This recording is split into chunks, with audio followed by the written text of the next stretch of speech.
Welcome to the Lawless Astrology channel. My name is Dabney and I'm an evolutionary astrologer. Today I am joined by another evolutionary astrologer named Brian Allemana, and he is out of Asheville, North Carolina, and he is available for readings. He gives talks. I've read some of the things on his website, which are very profound and really, really thoughtful and just very interesting perspective. I saw him on a fellow friend of mine's, Christina Caudill's podcast. And so she was like, "You have to have him on." And I was like, "Of course, that sounds amazing." So I'm really excited to have you here, Brian. Is there anything else you'd like to add about the work that you do or the perspective that you bring or? Um, yeah, well, first of all, thanks for having me on. It's really a pleasure to talk with you and to meet a fellow evolutionary astrologer. I, yeah, just to say, my website is solarizeastrology.com, and I do have a blog there. My influences come from the evolutionary side, both Jeff Green, and I have studied some of Steven Forrest's work, and also Alan Oken, Melanie Reinhardt, and some others. Esoteric astrology was part of my education as well. And so I think I'm sort of blending, a number of disciplines here. But I really love the evolutionary approach because it gets us into, it gets us into a more, I think, a place of thinking about astrology more as a tool for individuation and evolution and growth, rather than just looking at astrology as well. This is what's happening to us. Well, what does it mean to us at a deeper level in terms of our own growth? And that's something I really love about that paradigm. Love it. And I love how every evolutionary astrologer has their own way of describing what evolutionary astrology is to Sure. them. And I get that question a lot, like, what is evolutionary astrology? And I often just say, well, I look at very strongly at the nodes of the moon and I look at Pluto, but the reality is exactly kind of what you said. It's looking about what is our evolution, what is our purpose here in this life, and how can Yeah. we live the best life that we can with that roadmap, and what Yeah. does it look like when we're off track? So for Yeah. anyone watching, that's what For evolutionary sure. astrology is. So today we're going to be talking about a lot going on in the sky, Yep. obviously. As we record this on the 24th, we're about to enter this opposition. And I just recorded a video about the conjunction with Saturn and Venus and the nodes. And so there's all sorts of things going on. But the big thing coming up is the next big switchover, which is Saturn entering the sign of Aries. And so I'm really excited to hear Brian's take on that. But then he also is going to talk a little bit about the aspects that it's making as it ingresses into Aries. So do you want to first just kind of set the stage and talk a little bit about, May's big flip over, which is Saturn Yeah. moving into the sign of Aries? Yeah, yeah, exactly.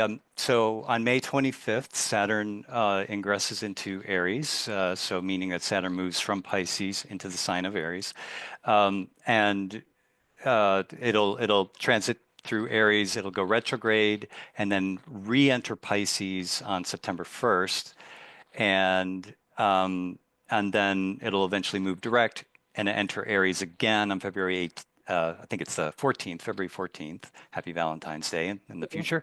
And then Saturn will transit Aries for about the next 2 years, 2 to 2.5 years after that.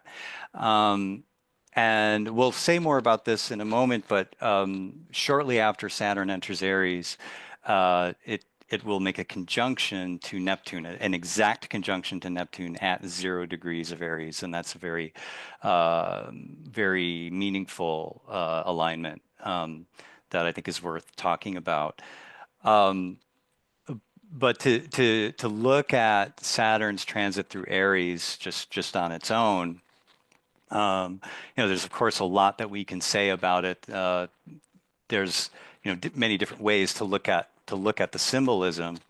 Um, but the symbols of Saturn and Aries are a bit they're not immediately compatible, right? Because Aries, of course, is about um, instinct and impulse and going forward and being bold and taking leadership. And Saturn is about holding back and consolidating. and building structure. And so when Saturn is in Aries, there can almost seem like a conflict of energies, or there's a really strong tension there, because where Aries wants to leap forward, Saturn wants to hold back. And you could look at it in one sense as, Saturn representing fear, where Aries represents courage. Um, but of course, courage doesn't exist without fear. Courage is being conscious of fear and taking action anyway, taking the correct action, despite the fear. Um, and so the kinds of dynamics that can come up, it's kind of like, you got one foot on the gas and one foot on the brake, and you just think how the engine's just revving, and but it's like, well, we're not going anywhere. So um, what that energy can lead to, first of all, is taking impulsive action out of a kind of frustration that comes from that Saturn Aries combination. And but that kind of action is going to miss the mark. If it's unconscious, if it's coming through just, I can't take the tension, so I'm just going to do this. I'm going to go for this goal that I've set for myself. Or maybe I don't even know what the goal is, but I just feel impelled to action. Saturn in Aries is asking us to be conscious of when we feel that urge to action, but is it really the right time? We don't want to leap forward too soon, but we also don't want to hold back too long. And that is the essential tension: is what is the timing for right action? And is the action that we're taking just in service to ourselves, or is it in service of something greater than ourselves? It's another question to be asking. Yeah. I really like some of the words that you were using, like timing and Hmm. fear versus courage. Because a lot of times when, from an evolutionary standpoint, when I talk to Aries, I kind of break it down that that's what they're here to do. If you have a Yeah. lot of Aries energy, you're actually here to find courage. And how do you find courage is about coming up against those fears. And Yes. and so, people automatically assume people that have Aries energy are that sort of courageous, bold warriors. But that really can be a mask if they're not dealing Hmm. with the underneath fear consciously. Yeah. So, what that Absolutely. means to me with this Saturn energy is maturity. You know, Yep. it's about kind of growing Absolutely. up. And like when you talk about time, Saturn is the time lord. It's just a fact we all grow older. And Aries Hmm. is like the baby, like the one who just wants to Right. come out into the world and get it done. So Yep. I really love For like all sure. the vocabulary that you're bringing into it, and the perspective about fear versus courage and maturity versus growing up, and like that it all is about right timing, but conscious timing. Yeah. Yeah. Absolutely. Um, and I think that Aries is such a um, it represents this passionate side of ourselves, as well. Like when we really desire something, or to go forward to something, and we just want to go. It's this very primal, instinctual, kind of even impulsive kind of energy to move forward. And when when that energy is not when we apply that energy to Saturn, what we're talking about is moving forward towards our larger goals, um, because Saturn is all about setting goals and achieving goals, and let's like to climb up the mountain. Well, we can't necessarily sprint all the way up the mountain, even if that's what Aries wants to do. Um, and so what Saturn, I believe, is Saturn is also a kind of focalizer of energy. So I think that the opportunity with Saturn in Aries is if we can feel into our Aries energy, whatever the impulse is to take action, and focus it, be aware of it, create focus around it, so that we can be very conscious about how we direct it. Then we can actually hit the mark much more accurately and much more strongly. We can reach that goal if we really focus and bring the energy forward. And and so um, So I think that's an important factor to bring in. Can we talk a little bit about the fact that, so as we're recording this, Saturn is we're still in April, and so Yes. Saturn is still in the sign of Pisces, and it will be for a few weeks, and Yes. approaching that kind of endings. Mhm. What is your reflection on Saturn and Pisces? Well, I see Saturn at the last degrees of Pisces in connection with Neptune's recent transit through the last degrees of Pisces. And to me, it's like we're looking at the past. Well, in the case of Saturn, we're looking at the past couple of years as has been transiting Pisces, and we've seen true to Pisces, and particularly with Neptune moving through Pisces. Neptune is very much amplified when it's moving through the sign of Pisces, and we've seen a lot of the negative side of Pisces and these planets moving through, which is, everything from disease to war to loss, and just some terrible things in the world that we all have to hold space for in our hearts, to some degree, to the degree that we can. And I think that whether we're conscious of it or not, there's a kind of grief, that the collective grief that's been sort of building, within us. And to me, I think Saturn moving through these last degrees of Pisces, it's like we're really getting in touch with that that grief. Um, and when Saturn moves into Aries, now it's time to start making a plan of action to make the changes that are necessary to to alleviate the suffering. That the world has that we've all been witnessing out there. And to me, that's a hopeful movement.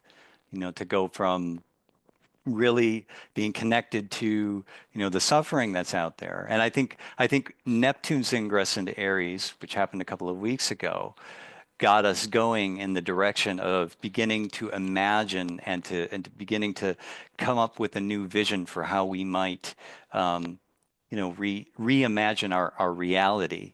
I think and reimagine our reality from a heart-centered place, from a more sacred place, from a realization that we are all connected. And I think Saturn moving into Aries begins a process of actualizing a plan to make that Neptunian dream a reality. And um, so so yeah, I think it's ultimately a hopeful transition. I love that. Yeah. Yeah. I think I'm feeling that much more hopeful about it after I saw the results of Neptune moving into Aries.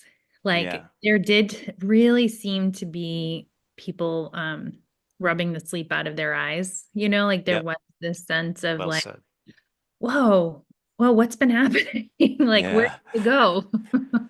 Where Yep. did we all just go, And okay, we're back. Like now. Let's deal with this. Mhm. And I think Saturn is the planet of dealing with things too. Like Absolutely. so I think there's some hope because, um, you know, uh, I'm sorry, bear with me, Brian, but You're people who okay. watch my channel know that I'm a big Buffy the Vampire Slayer fan, and people Oh, in sure. get this reference probably, but I just remembered there was this episode with like an alternate universe and the good guys were like going to like smash this alternate universe so they could go back to the way things, should have been. Mm. And, the demon says, how do you know this life is better in the other realm? And they said, well, because it has to be. And Hmm. so I feel like there's that moment happening where it's Mm. like we're ready to like smash into the next. It's like it has to be better than this. This isn't Yeah. the way this should be for Yeah. anybody. And I'm not just talking about here in the US. I'm talking about worldwide. Like there's this sense of like, no, there has Yeah. to be something better than what we've become. Yeah. And that's to some degree what it what comes to my mind. Yeah, I love that. I mean, you're invoking, there's the Neptunian part of that, which is like let's move into a new dimension, let's move into a new reality, and then here's Saturn and Aries kind of got that hammer. It's like smash through to the whatever's next, whatever's beyond. And I think that's a great point because I think collectively we are feeling that need, that urge to move into, rather than try to recreate and cling to something in the past. I think we're ready to like let's envision something new and create something new. And one of the hopeful alignments that supports that idea of us working together to create create a new reality, to begin to actualize a new reality, which is what I see is Saturn and Neptune both moving from Pisces to Aries together. It's about together building a new reality, from a new vision. And so there's the sextile to Uranus. Now, Saturn is at sextile to Uranus now, and will be for maybe a couple of years. I don't remember the exact timing, but and then of course Uranus will be at sextile to Neptune for a while. And You mean so Pluto or is it Neptune? No, Pluto. U- Uranus will be sextile to Neptune and Oh, will be Uranus was secretary. Okay. yeah, Sorry. and then will be trine to Pluto. Yeah. Gotcha. Thank you. Yeah. And which is another, I mean, we can talk about that too. I That's just also a invite very people onto my channel to confuse them. So, okay. sorry. Oh no.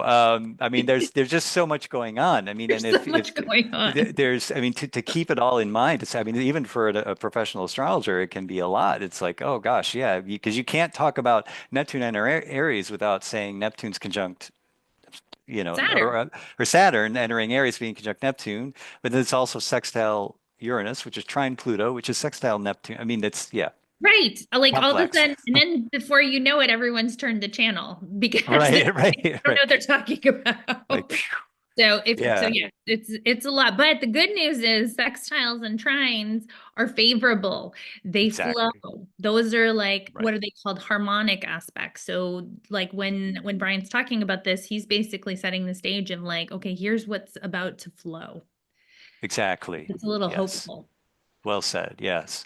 And so with Saturn at the sextile or 60-degree alignment to Uranus, as it makes this conjunction to Neptune, um, and then also the sextile to Pluto from the other side. Hmm. Um, that yes, exactly what you said. It's more harmonious. There's a flow implied there. And Uranus has to do in part with all of us as a collective.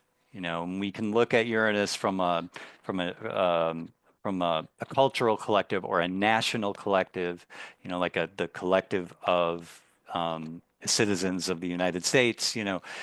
And that collective, is that collective relatively working together harmoniously, or are they at odds?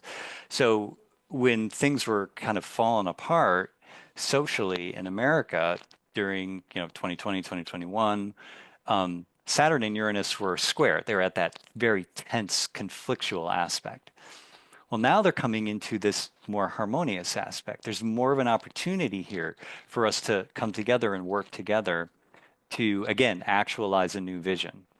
And I think that, so just to say that the alignment to Uranus adds an element of positivity, of potential rebuilding in a positive way, which is looking towards the future, and rather than trying to recreate the past. And one of the things that I think about Uranus is that Uranus is like the future pulling us forward. Um, there's the word telos or teleological, which is the idea that there's this completed form that exists maybe at a sort of higher mental level, and we are being pulled towards that future state, as opposed to this process of cause and effect that looks backwards to say, well, I am where I am because of A led to B, which led to C and got me here.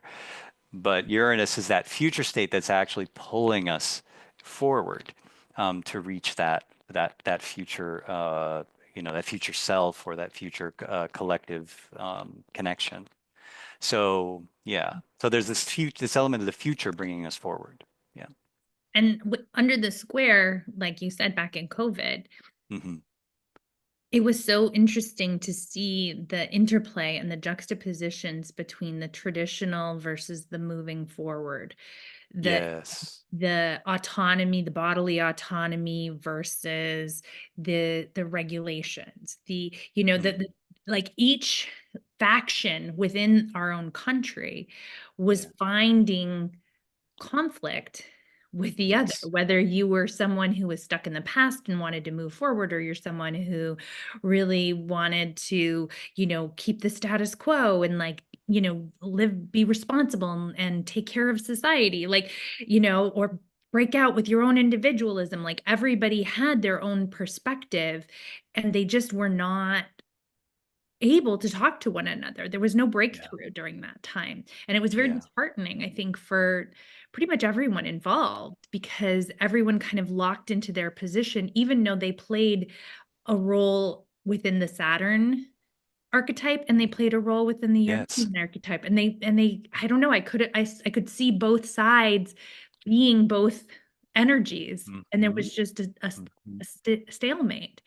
And so the idea of them coming together and having some kind of communication or dialogue again is incredibly hopeful because it's felt like those two energies have not been able to sync up because I can't say one is this and one is the other, right? Like Right. Right. that's the interesting thing is like how much projection and how much of a mirror we've been for one another Yeah. in Yeah. so many kind of toxic ways. So Right. to have a breakthrough like that is optimistic. Yeah, I think you've really hit on a really important point, and brilliantly said about, we are all if you're looking at sides or you're looking at individuals. I mean, we're all evoking both archetypes. It's never, here's these people on the Uranus side and these people on the Saturn side. I mean, it's the astrologer Richard Tarnas uses the word interpenetration. It's like the planets interpenetrate, and so it's like yes, the symbol is Saturn's over here and Uranus is over here, but what that's actually symbolizing is these coexisting energies that are interpenetrating each other and creating conflict in terms of the square or creating tension, we might say, just extreme tension, and then that manifests as conflict in the outer world. And what I also like to point out relative to Saturn and Uranus is that those planets seem to be the cycle between Saturn and Uranus um, seems to be very important to the history and the evolution of the United States as a country. What's interesting is I'm an advocate of the so-called Sibley chart, which is That's what we use here as too. the astrological birth chart for the United States cast for the Declaration of Independence on July 4th, 1776. So if we consider that to be the country's birth, as we tend to because we celebrate July 4th as Independence Day, then in that chart, Saturn and Uranus are at a trine alignment. And that's always been a very hopeful symbol to me because when Saturn and Uranus are square, and you look any time in history, even the Civil War and the Great Depression, and also the fall of Saigon with the end of the Vietnam War and the energy crisis of the mid 70s, it all happened during Saturn Uranus squares where you see the culture, you see Americans kind of dividing and going against each other, but a divided house cannot stand. We must be united to move forward. And so that's evoked by the Saturn-Uranus trine. That trine alignment is very harmonious and very cooperative. There's cooperative flow happening there. And Saturn, we can look at as the if you want to say ruling authority or established authority, established structures, established law, and Uranus as looking to the future and the technological innovation that carries us forward and new political ideas, new experimental ideas, liberation, freedom. These are all important values to Uranus. And so those planets being trine in the DNA of the United States, as it were, that flow is there. So that's always kept me hopeful because the stresses that we see, we need the stress to gain consciousness of where we are divided or potentially divided. And then because that becomes conscious, then we can take action to work on it and deal with it and resolve it and come back to that state of okay, relative flow and growth and moving forward. Brian, everyone on my channel is gonna love you. I can Oh, already tell. thank you. Yeah, and so you'll have to come back on sometime and do some history stuff with me because I love doing Oh, sure. uh history astrology. So we'll have to plan that out. But what I really liked about that is a very evolutionary take, Hmm. which is that this has been a very challenging time. This has been very painful. And I think that's why people fell into kind of a Piscean morass over the past few months when we were shocked Mm-hmm. in November with like, how is this happening? Um, but it does go back to that 2020 time period. It goes back to that square. It goes back to the fact that there are things we needed to wake up to, things Yeah. that we needed to see. And it has been an unfolding since then of people seeing things that are not always comfortable. The squares are not comfortable. Yeah. But when you come through them on the other end, when you get to the harmonious aspect, is when you begin to integrate and you reap some of the rewards. Yeah. Yep. So, I agree with that. it doesn't feel like an optimistic time yet, Hmm. but it's not the end either. Like That's right. there's a lot more changes cosmically that are about to take place Yes. that are going to potentially change the direction. Yeah. Yeah. I've been saying that the the second half of the 2020s is going to be as radical to us as the first half was, starting from 2019. Like if you imagine, like if you went back to 2019 and showed yourself, if you, this is weird, but if you go back to 2019 and show yourself, this is what 2025 is going to look like, you'd be shocked, right? Right. And like this is what we've been through. We've been through all this stuff, and here's where we are. Well, I think it's going to be a similar thing, if you move ahead to 2030, look back, to 2025 and be like, oh my God, so much has happened. And Yeah, that's how what history is made of. I mean, that's the true. other thing is we forget, we look back because we have had relative quiet, at least in this country. It's been Yeah. relatively easy. And that is the thing where people don't feel like they had to do that much work, right? Like it was, Yeah. you don't have to have a lot of consciousness when things are just kind of going moving It's a along. great point. Yeah. But when you go back to some of these periods in our history, this is just another one of those. And now we get to be able to look at it and be like, wow, the turn of the last century, there was a pandemic. There were two great big Hmm. wars, like, right? Yeah. Like, but they were in history books. It didn't feel real to us. And now it Yeah. begins to feel real.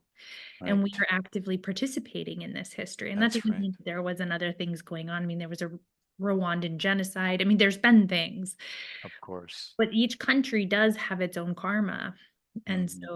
so, do you want to talk a little bit about the sextile to Pluto, or do you want to talk about the conjunction with Neptune? Um, well, we can start with the conjunction with Neptune, because yeah, that'll probably lead us to the sextile with Pluto. And I think the conjunction with Neptune is it's like, and if I'm saying this right, it's like the touchstone or the keystone of the whole pattern. If you could see the pattern, if I don't know if your listeners have seen it, but it's like you've got Saturn and Neptune in conjunction in Aries, and then making these 60-degree alignments to Uranus on one side and Pluto on the other. And so this conjunction of Saturn Neptune is like right at the apex of this triangle. And so I think it's really meaningful, really important in a symbolic sense. Um, and and so to me, Saturn, Neptune conjunct at that first degree of Aries. That's the other profound aspect of this, is that it's the first degree of the zodiac, 0 degrees Aries, the so-called world, the Aries point, or the world point. Um, so that's really important, and suggesting to me that there's a really new kind of leadership coming up, and it can go, like any symbol can have its negative side as positive expression. Or I sometimes say functional or dysfunctional, and uh, Neptune. The Saturn-Neptune conjunction in a more, let's say, functional sense would be compassionate leadership. Leadership with a vision that brings us together instead of, separates us, or, and a vision that includes the needs of everyone. It doesn't say that your needs are worth less than my needs, but no, everyone needs to be included. And so that kind of leadership can come through that kind of alignment. Um, on a more dysfunctional side, that could be a kind of a concentration of gaslighting leadership, of deceitful and kind of leadership, and can also be indicative of a kind of martyr complex, of people willing to martyr themselves to a delusional ideal. Um, and and these are kind of looking at the polar opposites of, the reality will be, there will be all kinds of expressions in between.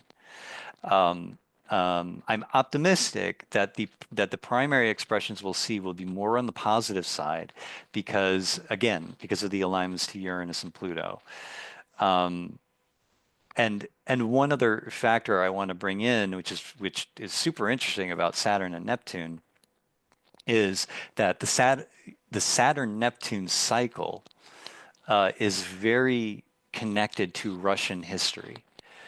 And so every time Saturn and Neptune have come into conjunction over the past 160 years, um, there has been a massive transformation of Russian leadership. Um, and the last time they were conjunct was the fall of the Berlin Wall, the dissolution of the Soviet Union, just to give you one example. There's also the Bolshevik Revolution and the death of Stalin. And so all these events occurred during these Saturn-Neptune conjunctions. So, well, what does that mean for Russia today? We'll see. But it could be a very dramatic, and can be pretty quick. The fall of the Berlin Wall happened pretty quickly, and so we'll see where that goes. So then it's just another interesting factor of that conjunction. Yeah. That's been very striking to me, and I've been wanting to, I haven't found the time, but I've been wanting to do more research on that, as it was called to my awareness that these Saturn Neptunes are so closely aligned with Russian history, like Yeah. without fail, like going back like Yeah. long time, like there are these patterns. Yeah. And so I think, and we're seeing kind of there's no doubt that both in this country and in Russia, you are seeing kind of a culmination where there is a little bit of a make or break situation that is Yeah. is going to take place within the next 6 months.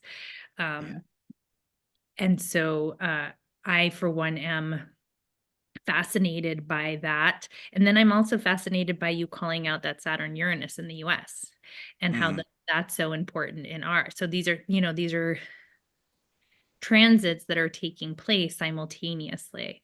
Yeah. And, we're so closely connected, at least with the energy of that right now. Like what happens in Ukraine? What happens with Yeah. NATO? Like all these things are big questions that are lingering in the air. And to your point with the Saturn Neptune, one of the things that's been coming to my mind is, like you said, the high side is this compassionate leadership. It's actually like being effective. There's Aries can be it's a cardinal sign, it can be effective, Hmm.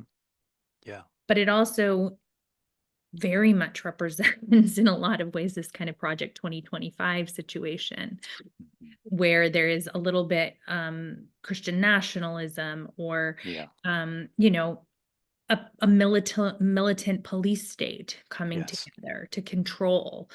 The thing that gives me hope and inspiration is I don't know that that's who we are as a country. Right. And Yeah. even the people that like thought they were they had to like kind of gaslight about like, oh, that we're not doing that thing. That's not going to happen. But that is what happened. And Yeah. so, what will people do with that information as it becomes more and more obvious that that's the direction they're taking? And like, so it may not happen overnight. Hmm. I don't know. Maybe it will. I don't know. Right. Right.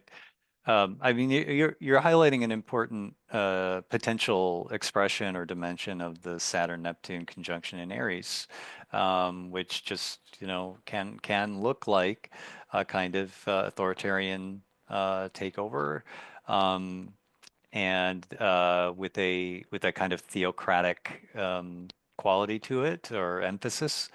Um, and if that conjunction were at a square alignment to Uranus, I'd be a lot more worried about that being the case. I'd also, though, have some hope in there being a revolution, a rebellious pushback, you know, Right. to it.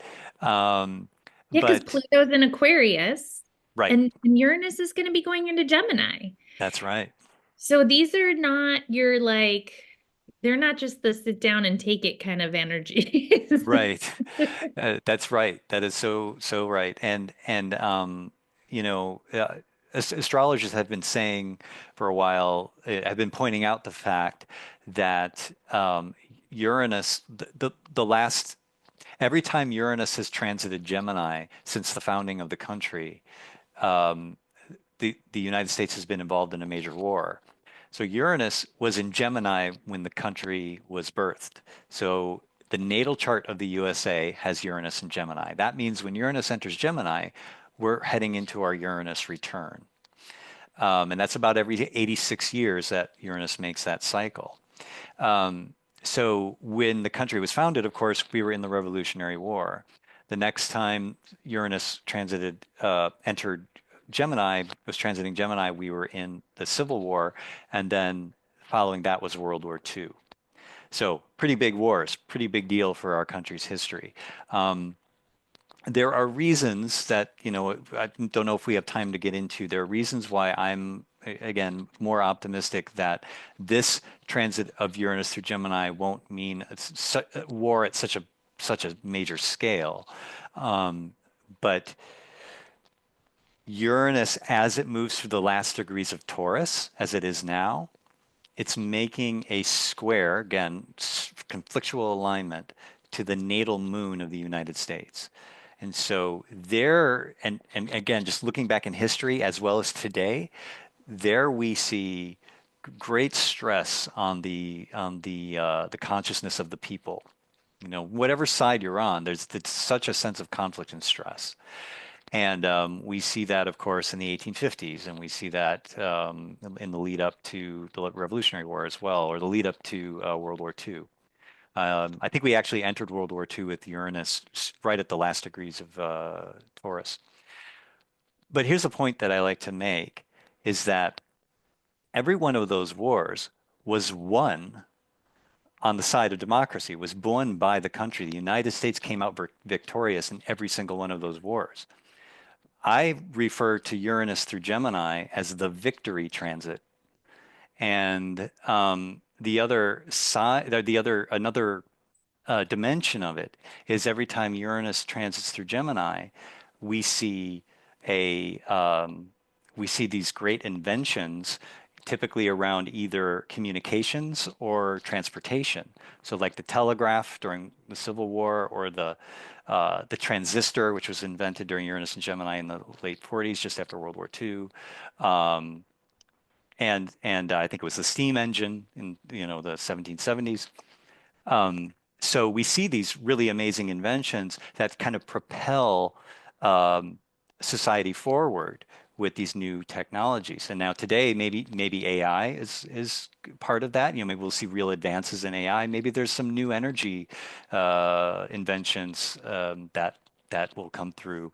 But I think that it could actually be an exciting time relative to new technologies and new political movements forward.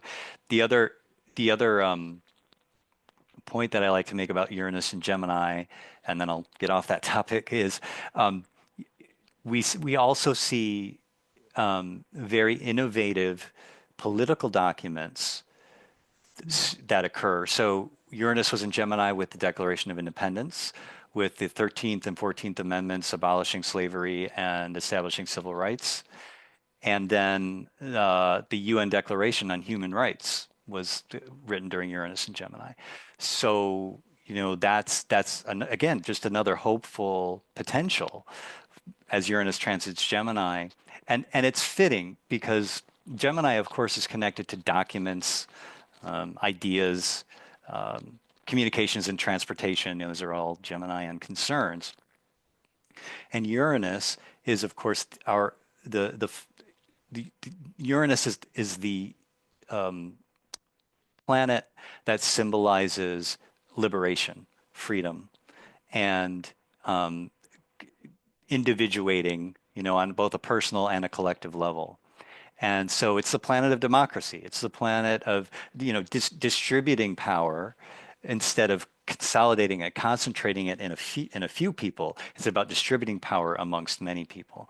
And so, and so that's why you see these documents that come forth during, promoting a more democratic, a more inclusive kind of ideal into society.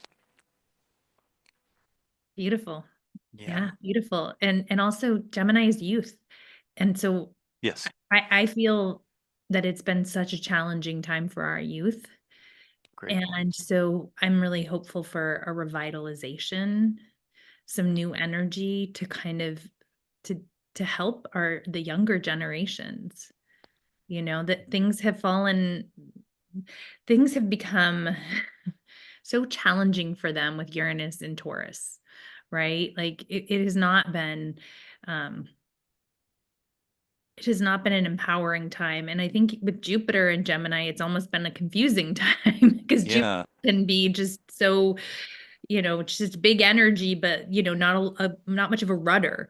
And Mm. so I feel like, a renewal of purpose for youth would be something that I would really be excited about out of that transit. Yeah, yeah, I definitely agree with that as well. Yeah, I think young people are going to be so important to, and so, really driving the changes that are coming. And we And haven't hope. taken care of them. I mean, that's the thing. Yes, That's where right. the disillusionment has come into. We haven't educated them well. We've let them at the mercy for a lot of different reasons.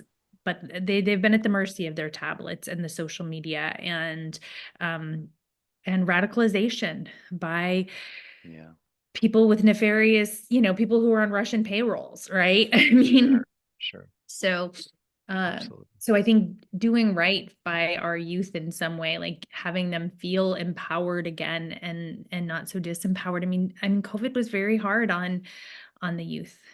For So sure. Yeah, yeah.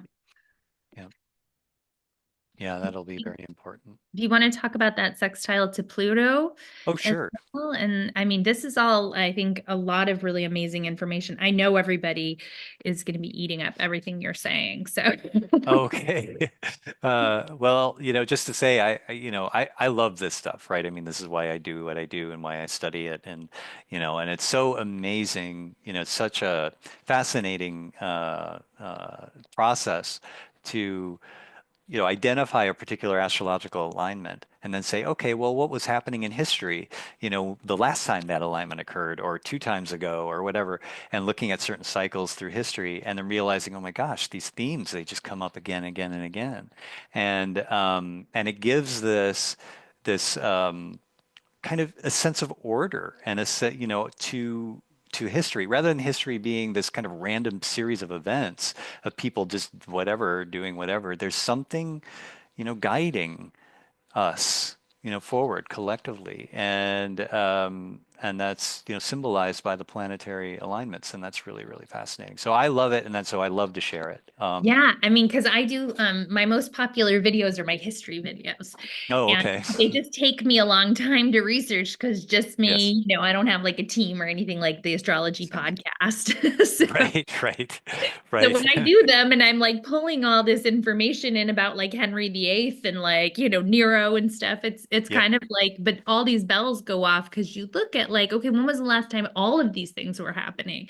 Yeah. Because you can take one individual isolated thing, but if you don't look at the whole picture, and Yes. kind of put together, like you said, like, okay, yeah, this was the fall of the Berlin Wall, but how is that different than now? Like, who Yep. was in leadership? What were what are the other aspects that are taking place? Because we won't necessarily, it's not going to be exactly the same, but Right.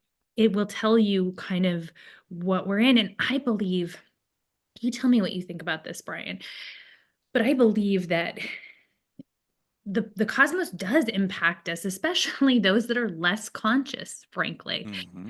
They're just drawn into these kind of planetary energies and oftentimes the shadow of it to Yep. give them the opportunity. And so when I talk about kind of this Christian nationalism or this more police state, when we're already seeing that, it's because people I believe that are less conscious are actually being drawn into that energy of like, you have to see the shadow. And it's Yeah. up to us to see the higher potential and to ensure Yeah. that that's what we get. Yes. Yeah, I very much agree with that. There's in Jungian terms the idea of the collective unconscious, and people get swept up by and we've all done it. We've all had that experience, and where we get swept up in an energy, whether it's a belief system or it's an emotional energy or whatever it is, where we can be kind of overwhelmed and overtaken, even possessed by it, and end up doing things that if we really step back and thought about it, like actually that's not really in my best interest or the interest of people I care about. And so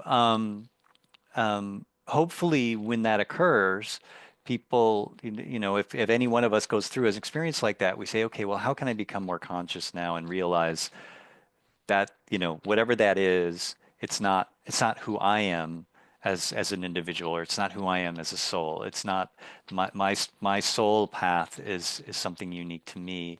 So I'm going to go and do the work to gain consciousness, to not be taken over and swept up into the shadow of things. And I mean, I think we all can, we all have our shadow work to do, and I think that's a lifelong, thing for all of us. But yes, I think that looking for the opportunities to express and explore, this is an opportunity. This is a chance for us to do something new. I mean, and when everything's starting to fall apart, that's a great time to begin to rebuild again and to rebuild it with a better vision. And if we can be focused on that, for ourselves individually and for the people close to us, and then for the, what we work towards collectively, it's really, yeah, it's really important. Excuse me. Sure, no Getting over a problem. cold. Sure, no problem. Um, Okay, uh, so I keep interrupting you, and people are oh no, probably please. commented on it. And yes, I know I should just let Brian talk. I noted, don't Nah, comment. that's Okay. I get a lot of those your comments. well, your But questions are great, so please, thank yeah. you. See, he doesn't mind. So if he doesn't Yeah, I mind, don't mind. you shouldn't. But anyway, I'm sorry. I shouldn't be so, so sensitive. I'm a Cancer. I can't help it. Uh, Um, I'm an Aries, so oh, okay. So he can take respect. it. Yeah, So yeah, if you want to right. be rude to him, he's going to come back at you. Uh, I'm just going to be no, like, I don't know. I just pretend I can take it, because that's Aries, Oh yeah, I'm courageous. Don't hurt me. Yeah. Right. But anyway. Right, exactly. And underneath it, I'm really just flipping everybody off. I just Yeah. pretend Right. I'm like, oh, but then I'm like, all right. So anyway, but I do keep interrupting you because we have to talk about the Saturn sextiling Pluto from the other direction. Yes. Let's Yes. talk about that. And For I'm going to be sure. quiet. Wait. Well, feel free to interject. I the sextile to Pluto, first of all, it gives us a sense of there's a lot of power backing these other transits. So if we're talking about, for example, Saturn entering Aries, it enters Aries, makes a sextile to Pluto. It's like the Pluto is like representing this deep well of consciousness, of deep consciousness, and or we could say deep power that's backing that transit. So Saturn's got a lot of power coming into it. So that power can be existing power structures, whether they're money structures of political power, um, that are backing a version of Saturn and Aries that is more tyrannical or wants to control and keep the status quo.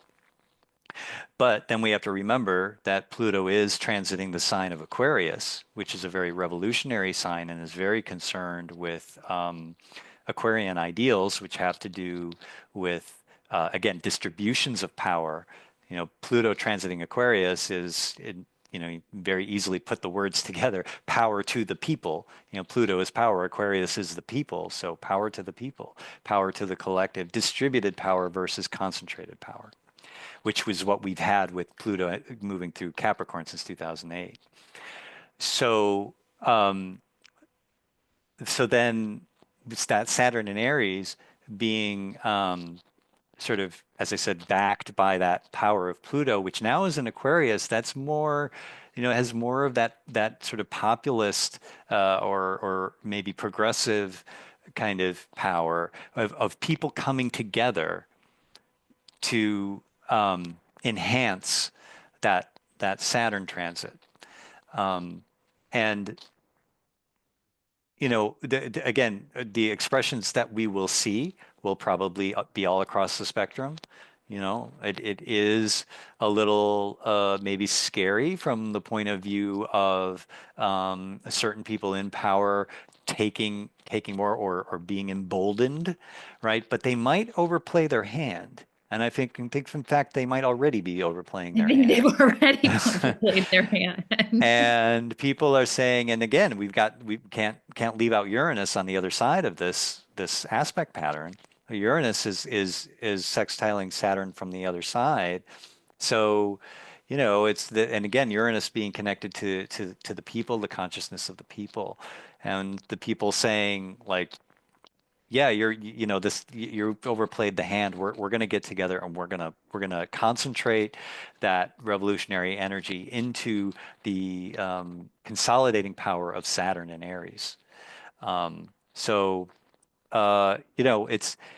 if nothing else, the Pluto alignment adds a lot of power to what's happening with Saturn, Neptune, and Uranus.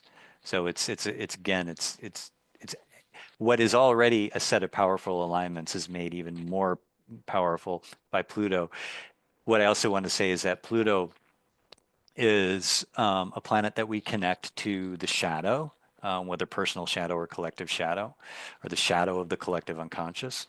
So, with alignments to Saturn and Uranus, we might see something of shadow brought into brought into the light of awareness. And that could be uncomfortable. That could be, challenging. But the opportunity is that what we're seeing is a shadow energy. It was already there. We're not seeing anything that's new. We're seeing something that's being laid bare to us, so that again, we can bring the light of consciousness to it, and we can, also true to Pluto, transform what we see. And so there's that transformative quality with these planets in alignment to Pluto, Saturn, Neptune, Uranus. There's an opportunity for how those planets are expressed and how they were actualized, uh, that those planetary symbols become transformed. Perfect. And when you were talking, what really came to mind was the AOC Bernie, Yeah, movement. So the flip side of the 2025, that what they're doing is also in this Aries, Saturn in yeah, Aries, Neptune totally. in Aries, sextiling Pluto and Uranus. That's also that energy. It's going into enemy territory. It's saying like we're going to bring everybody together because we're going to tell you something you've never heard before. We're Yeah. going to give you a different side of it once you've become disillusioned with Mhm. the old paradigm. And so here is a new vision. And so I think that there also with Saturn can be accountability for that shadow. Mhm. That's something that we Yes. can make room for because I think we've also kind of given up on the idea of accountability because it didn't happen, right? Like, but Saturn was in Pisces and it's Right. the accountability planet. It's the one that like says, okay, yeah, you did that. So now this has to happen. Like it's kind of Yeah. like this is the, kind of retribution. It's the punishment phase. Mhm. And in Pisces, it didn't really know how to do that very well. There was a Yeah. lot of delaying and wishy-washy and, Yeah. obfuscation. Did I say that Yep. word right? Is that word I even a think word? so. Okay. Obfuscation. Yes, that's a word. I don't know that I've ever said that word in my life. I've read it a bunch of places, but I don't know that I've ever said it. You nailed it. Gold star. Yeah. So anyway, there's potentially accountability when Mhm. Saturn goes into Aries. That is also a high for everybody's karma, right? Like, so I'm Yeah. not even like specifically singling anybody out, even now. Right. Right. It's kind of like the karma, and it can be good karma, right? It can be Yeah. things that you've done well, like you're held accountable for your decisions. Yeah. Yeah. Awesome. Yeah. Okay. Well, anything else that you wanted to share with us? Because I just loved your perspective, and I really feel like we've all turned a corner where we can start to see these things clearer. Yeah. Well, I mean, it's interesting to note that Neptune was moving through the last degrees of Pisces for a long time and has recently entered Aries. It will retrograde back into Pisces and then back into Aries again in February. Saturn also last degrees of Pisces right now, and then we'll enter Aries as we've been talking about, dip back into Pisces and back into Aries. One of the things that I find interesting about that whole dance back and forth over like the last degree of the zodiac to the first degree of the zodiac is that we still have the North Node at the last degrees of Pisces. Of course, the nodes move retrograde through the zodiac, so the nodes have some time yet. I don't know if it's a year to year and a Year and a half half. left. Yeah. Yeah, Or well, left yeah, in it's probably like still like a year. Yeah. Mhm. left in Pisces.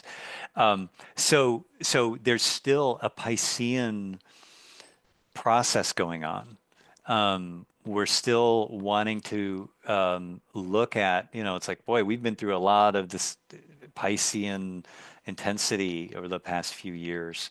The North Node maybe is pointing us to, staying on those Piscean lessons, and those Piscean lessons can have to do with, dissolving any attachments or even addictions that we might have. Um, Bringing more of a spiritual, compassionate, spiritual, inclusive perspective into our life to recognize that we are all expressions of one consciousness. I mean, this is all Piscean stuff. And rather than be overwhelmed by just all the crazy stuff that life can throw at us, we can remain centered in our connection with spirit, with the greater consciousness that animates all life and that I believe actually at heart loves us and wants us to grow and evolve in a way that is, truly right for our souls. So if we can, continue with this Piscean work as we get into this more fierce, action-oriented, leadership-oriented energy of Aries, remember to bring that Piscean compassion and unity into it. And I think that's a really important theme. Love it. Beautiful. Yeah. I think it is much more because it's the North Node versus a planet, Yeah. there's less about the shadow of Pisces, right? Like so Right. much of it, we felt like the challenges of Pisces, but because it's a hope, it's a dream, Yeah. it's an ideal, it's a Yeah. goal, whatever you want to call it, right? It's Yeah. what we're reaching towards. So then we can focus on those beautiful high ideals. Yeah. I just did a video that I'm going to put out about it's time for a miracle. Like it's Mm. miracles. Yeah. And I stopped, I'm going to be honest with you, for a little while here, I've stopped believing in Mm. miracles. Mm. And I think it's time that we remember that miracles happen every single day. We're miracles. Yeah. Yeah. My cute little cat. Oh, Miracle. hello. He's so cute. Look at that miracle over there. Wonderful. Um, Well, I do hope you come back on again. I I would know, love to. Brian, that you're going to be a fan favorite. So, and thanks, Christina, for connecting me. Um, Absolutely. so Yeah. everybody, please like, comment, subscribe. Is the best way for people to support your work to subscribe to your newsletter? Is that to go to your website, or what's the best Yep. way that people can reach you or subscribe to your? Yeah. Right now that is the case. So if you go to soulriseastrology.com, there's a form there that you can subscribe to my mailing list, which it's pretty low traffic. Whenever I release an article or have an event coming up, a couple emails a month, I send emails out. I'm in the process of sort of shoring up my social media presence. I do have a Facebook page. And Soul Rise Astrology on Facebook. And but I'm still working on getting Instagram set up. I'm so behind the times. Um, I've but already I'll given up on all of those, just so you know. oh, This is you my have. only platform. Well, So I'm on maybe I Blue should. Sky, but that's more of like a personal thing. Yeah, So well, yeah, and I might follow your lead on that, maybe. I don't know. We'll see. But all that to say, I have been thinking about getting my own podcast going, so I hope to get that going soon. But for right now, subscribe to my mailing list. Really appreciate it. You can reach out to me. There's a contact form there. There's a reading request form there. Happy to do readings. Happy to just have conversations with people who are interested in this work. So, wonderful. Yeah. So get a reading from Brian. I mentioned in my most recent video that I'm taking a break, at least through the summer, for one-on-one readings, just given my schedule. But there are so many good astrologers out there, and I think maybe you yeah, guys just discovered another great one. So, thank you. as always, everyone, there is a reason and a season for it all. And the universe is conspiring to help us. So, until next time, stargazers.